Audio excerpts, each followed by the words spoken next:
So then, first up today is this. This is a essentially a homage piece of one of the Dirty Dozen, and this is from Baltony, which is a Chinese make. This one is a really nice watch. It's a quartz watch. I believe there is actually a mechanical version, but at the end of the day, this is not too bad. It's really quite nice. As you can see, it has small seconds, and yes, of course, it features the broad arrow, which is a little bit cheeky because that actually does mean that this is property of the British government, which obviously I think they would contest, but it's just one of those things where this particular symbol, well, obviously it's a holdover from World War II and doesn't really mean as much as it used to. For those of you paying attention, hang on, I'll take this one out. So as you can see on my Felida No Dime to Buy watch, you can see the broad arrow at the bottom there. So the broad arrow indicates that this is, yes, as I said, property of the British government, which is why it was used in the new James Bond movie on the new James Bond watch, of which this is a homage. We'll get back to that in a moment. Basically, after being used, they would be handed back to the government to be recycled for other soldiers, etc. So yeah, you don't get to keep them typically. So the Dirty Dozen is a bunch of watches which you can look up and see what company names there were in there. Omega is actually one of the original Dirty Dozen, and so this one is a homage of that, and it's pretty nice. The dial, as you can see there, is really quite a beautiful sort of grey, and the loom on this thing is amazing.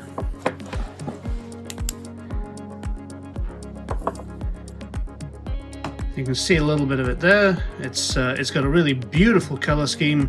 So you got this really wonderful blue. So it's, I guess that's BGW9, and then you got C3 Superluminova for the cardinal markers and the handset. So it's pretty neat. Anyway, yeah, so that's watch number one. So that is a really nice piece. Complementing that is another piece by the same company. So this one, as you can see, I've got it on a nice NATO strap here. This is their chronograph version. So this is a Mecha Quartz. This has these screw down pushers, which is really cool.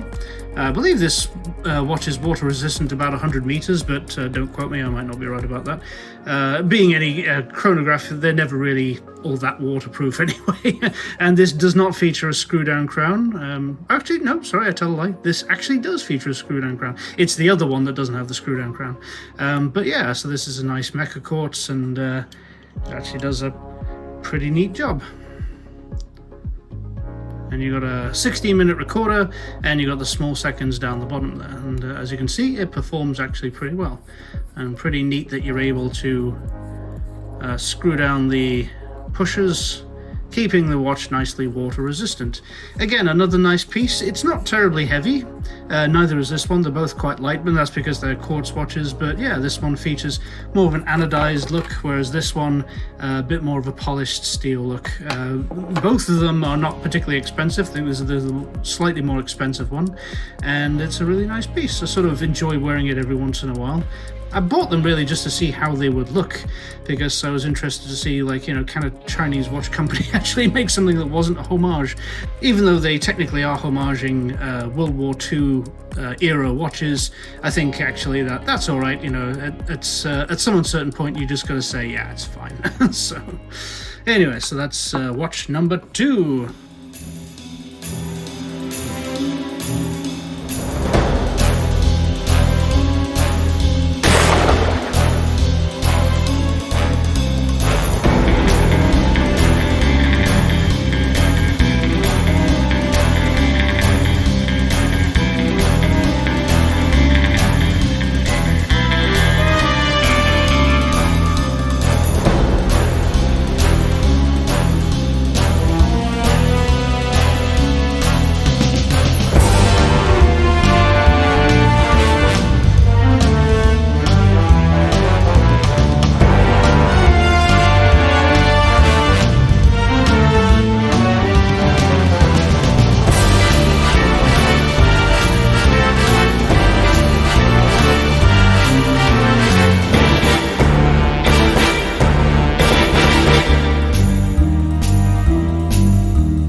And so next up we have my Felida No Dime to Buy, as I call it.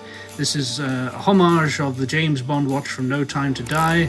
Really nice piece, this one. It's I did a whole video on it, which has been one of my most viewed videos. I think it's about 16,000 views at the moment, not too bad. And yeah, you know what, I stand by it. It's a pretty decent watch. And again, I really bought this because I was interested to see the quality, to see if it's any good. I cannot say that all of the homage watches I've ever bought, and we'll get to those in a moment, have been particularly high quality. This one has been one of the better ones, and it's really luck of the draw. Sometimes when you buy these things, they can be like out of the box, they can just not work. In other occasions, like they'll work but they'll develop issues. And I did actually have an issue with this one because the stem broke. And so I had to get a new one shipped out, and the Felida company was nice enough to send me a replacement, and my local watchmaker trimmed it up and sorted that out for me. But there was also one more issue where the reversing wheels inside of the automatic assembly were not quite oiled correctly, so when you wind the watch it was causing the automatic assembly to helicopter. This is where the whole thing jams and then just spins around really crazily. That's not necessarily the worst thing that can happen to a watch, but it's not great, and it can exert a lot of pressure on the stem. So fortunately my watchmaker friend was able to just give it a bit of oil and it's working fine, and this watch has been fine ever since. So yeah, one of the few homages I would recommend to people, but with the caveat of you really are just, you know, gambling as to what quality you get. Sometimes they are not always as great. To hammer home the point, this is a newer version which featured actually an engraved back, which is actually on this. I suppose I should take that off and show you. The reason I swapped them over and put it on the old one is because I like this particular watch better. So this one, as you can see, it features like just a bit of writing or whatever, and it's a little bit better than just the plain back. I just kind of like it, so I just swapped the backs over because it's the exact same case. So there was no issue to do it. And this particular NATO strap, I forget which watch this came with. I know it's not quite right for this watch, but it's just on there because I'm using the actual Bond NATO for something else. So anyway, so that's that one. This one, on the other hand, just to finish off the thought, I don't use this one very often because it does have issues with the movement. Again, it's that same problem. The automatic reversing wheels, they jam. So it could be made to function properly, but I just can't be bothered spending the money on it because it's just too cheap a watch, so I don't worry about it.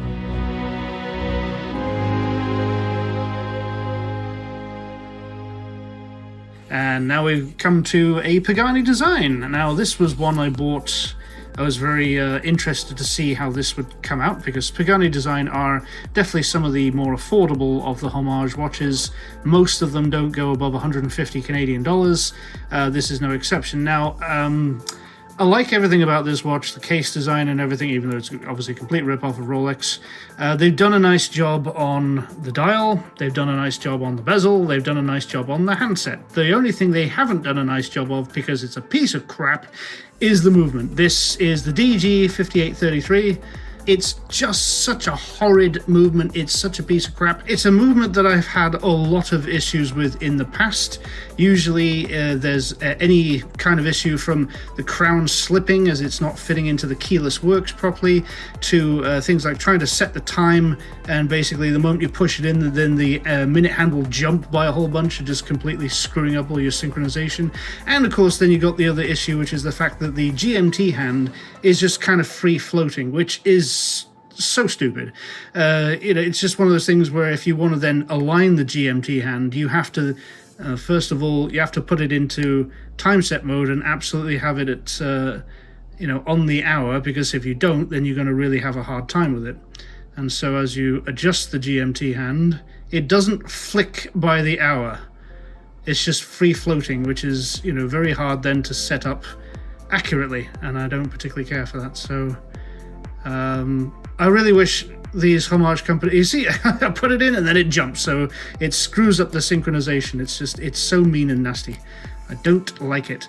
I really wish these companies would use the Hangzhou 6460, which in my opinion is a much better GMT movement, as that is a clone of the ETA 2836 with a GMT module. So, see, this is the ridiculous thing you've got to go to in order, for fuck's sake. See, this is the ridiculous amount of work you got to go to align the GMT hand and the hour. And then you see, it just jumped again. So, it's so irritating. So these watches, I don't buy them anymore. I'm sort of done with the cheapy Chinese stuff because they're just crap. I mean, the cases are really nice, don't get me wrong. There are elements of this that are definitely like good effort has been put in. Everything about this is great except the movement. The movement is a piece of garbage. I'm never buying anything with that particular movement in it again. So, yeah, that's nice watch otherwise, but it irritates me that the synchronization of the GMT hand is utter crap. So, there you go. Now, let's come to a Pagani design that is actually pretty decent, and that is the homage of the Air King. Or one of the Air Kings, anyway. This particular watch is actually a bit of a pastiche of the 2016 and the 2022 model. It has the dial of the 2022, but the case of the 2016. So this is the case, the softer, nicely rounded case that you would find on the 2016 model, as per the actual real watch. So here's the two side by side to compare. And yes, I know I haven't done my review of this Rolex yet. I will. Free time has been seriously scarce recently, so I just haven't had the time. But I have been collecting thoughts on this watch. I have a lot to say about it, and I will get to that soon. But as you can see, the two side by side, oh yeah, you can tell the 3, 6, and 9 on this watch are loomed, whereas the original 2016, they are white gold indices, so they are not loomed. It's one of those things you either like or you don't. Personally, I kind of like it, but it's, the non-loomed version. But as you can see from the case, they did a pretty good job on copying the design. They did actually not too bad at all. So, and the overall thickness of the sapphire, generally speaking, the dimensions are about right. So they did a nice job on that. Now, obviously, this being my flagship watch because it is the most expensive piece in my collection. So what is this for? This is my stunt Rolex. This is what I wear when I say, I'm going to wear this to the gym today, and then common sense kicks in and says, no, put on this one, because this one, if you break it, scratch it, or do anything with it, you're not going to feel bad about it. This, you will cry, and you will cry for a week. So that's what this is for. So that is my stunt Rolex that is there for when this one, when I shouldn't really be wearing this one. So we'll get back to this watch in a bit. That's for later on.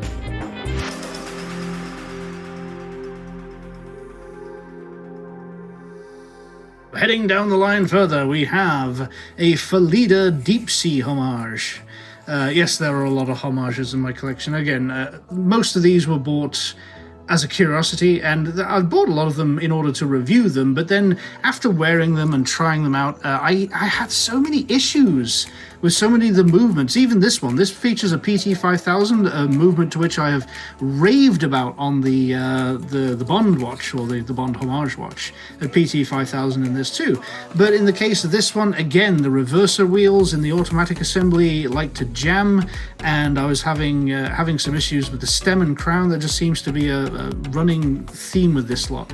Again, my watchmaker was kind enough to sort the problem out, and it actually does work pretty well. So I actually do like this watch. I wear it every once in a while. This beats at 28,800 vibrations per hour, which is one of the nice things about the PT 5000.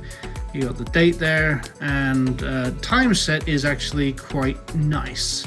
This is one of the few homages I'd actually say, if you're lucky enough to get one that actually behaves properly. So, a bit of problem with the threading on the crown tube there.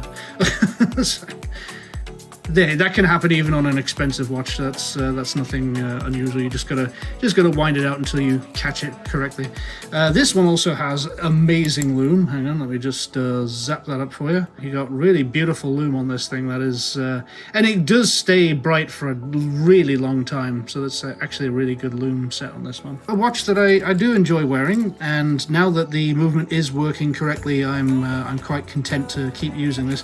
But again, whenever you buy these homages, you are really just taking a risk. It's a gamble as to whether you get a good one.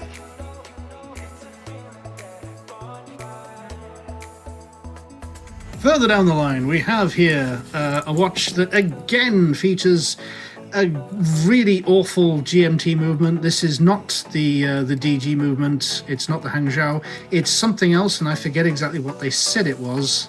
But it has a lot of the same issues that the DG movement has in terms of synchronization. Although this one does actually have jumping.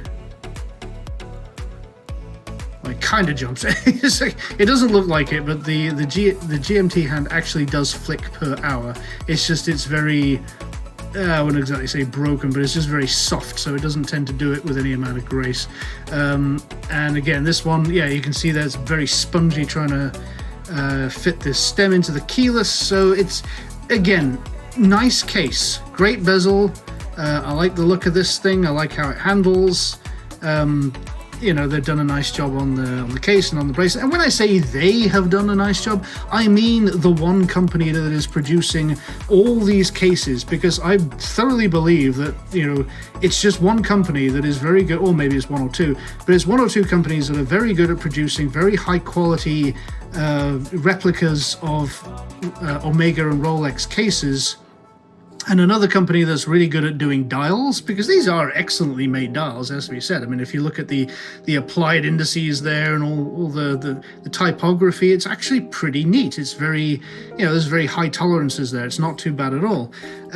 But the companies themselves, Felida, Pagani Design, San Martin, Kronos, and this god-awful thing called a Sujus, which is like, what the hell?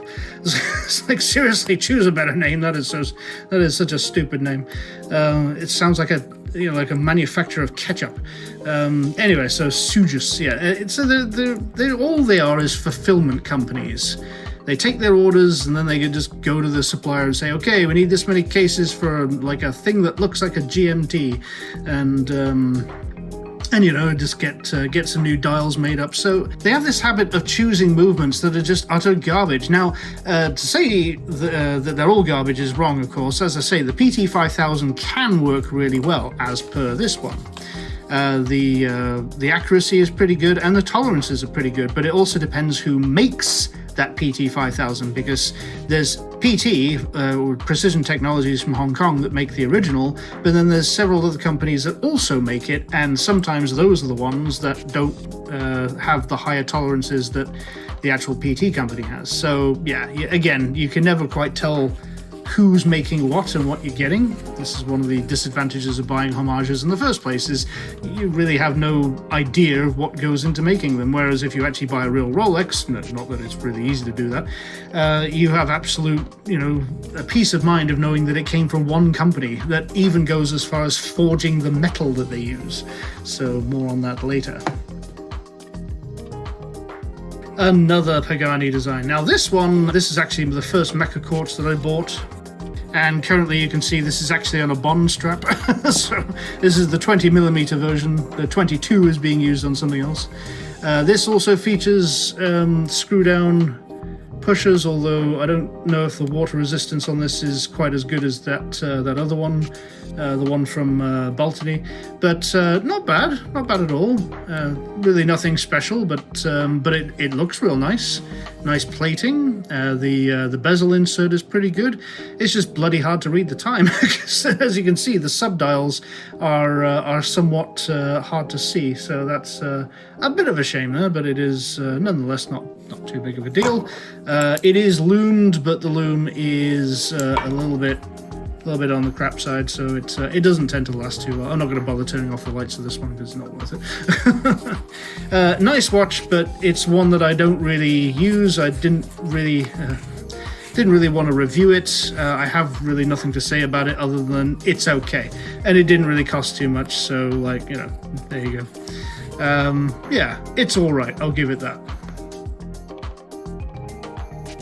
And so moving on down the line, we have a Russian Vostok. Now this is easily one of the quirkiest watches in the world, and certainly one of the quirkiest I have. I'll give it some winding there, and it amuses me that this thing has 31 jewels, which is pretty much as many as that are in my Rolex. So it's like, why does it have this many? This is a fairly simple movement. If it had 21, it would be frankly amazing. Anyway, yeah, no, a pretty neat little watch. 38 mil, so it's a bit on the small side for me personally. I don't particularly care for the clickless bezel, but it is what it is. The acrylic, though, is really neat. As you can see, it has that very vintage-looking warmth to it, which is pretty cool. And I bought this because I just wanted one.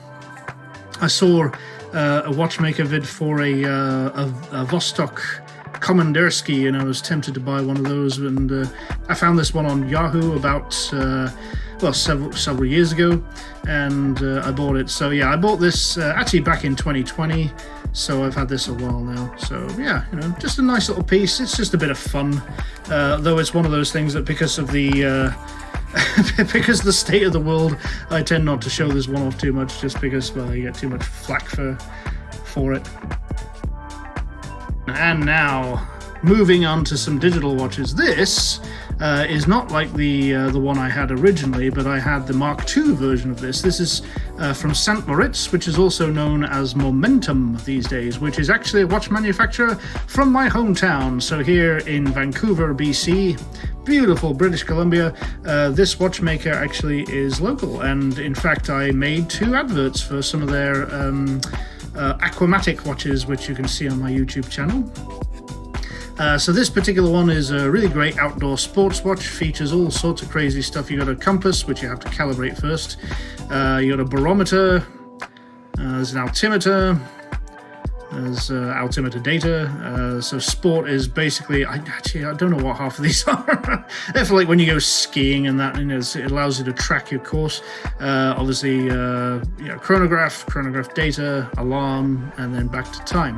The Mark II version was a little bit easier to use, and this also features a temperature gauge, because this is actually a temperature sensor, which you can see here. It's actually in Fahrenheit, which is bizarre to me because I'm British, but what can I do? There is a way to change it. I just can't be bothered looking it up just yet. I don't really wear all this all that much anyway. I sort of only bought it because I wanted to have a replacement for the one I used to have way back when. I bought one of these originally back in 2007, and it disintegrated around 2012. So yeah, it's a cool watch though, and it's the sort of thing you'll only ever see on eBay nowadays. But yeah, it's a great sports watch. So if you are interested in a good outdoorsy watch, I don't know, if you see one on eBay, you know what, they're not the worst thing in the world to have. This one is a real special. This has a special place in my heart. This is my Rip Curl Tidemaster.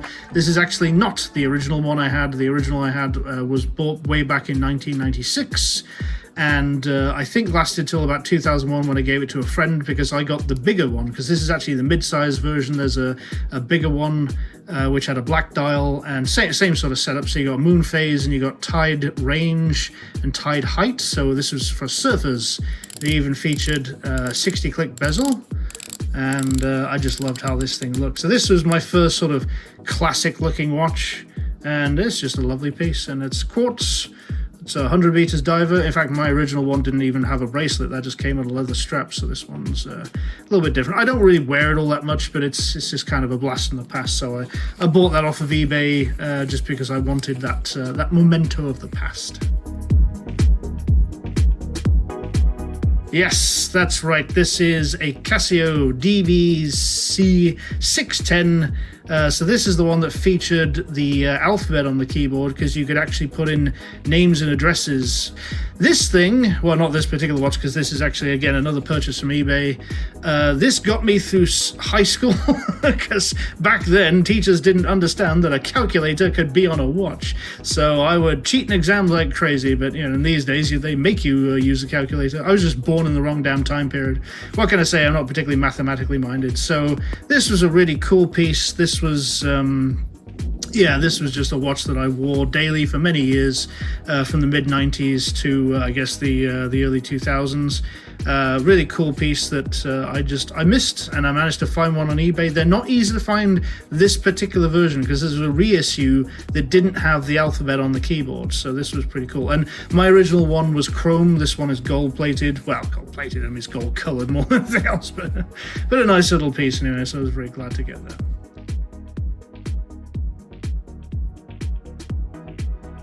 This one was actually a crowdfunded watch. So this is a Power Watch 2 by Matrix. And this thing was pretty cool because this, I think it's off at the moment actually.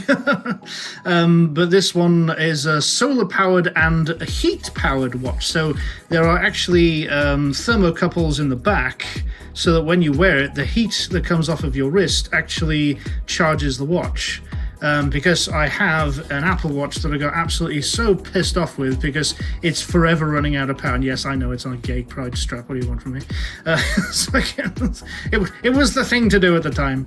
Anyway, so yes, this is a Series 3. I never use it. It's one of those watches that just really pissed me off because it just kept running out of power. This thing does a lot of the stuff that the Apple Watch does, but it has a very simple liquid crystal display, very similar to like ebook. So it's like e-ink. So it's kind of slow, but it's very low powered, and the whole front is a solar cell as well. So this is a really great outdoors watch. In fact, between this one and this one, both of these are excellent outdoor watches. I'd say actually this is even slightly more robust. This is a 200-meter rated dive watch. Well, not really a dive watch, but it can go swimming with it. This one you really wouldn't want to go swimming with just because if water gets into the sensor, that could screw it up.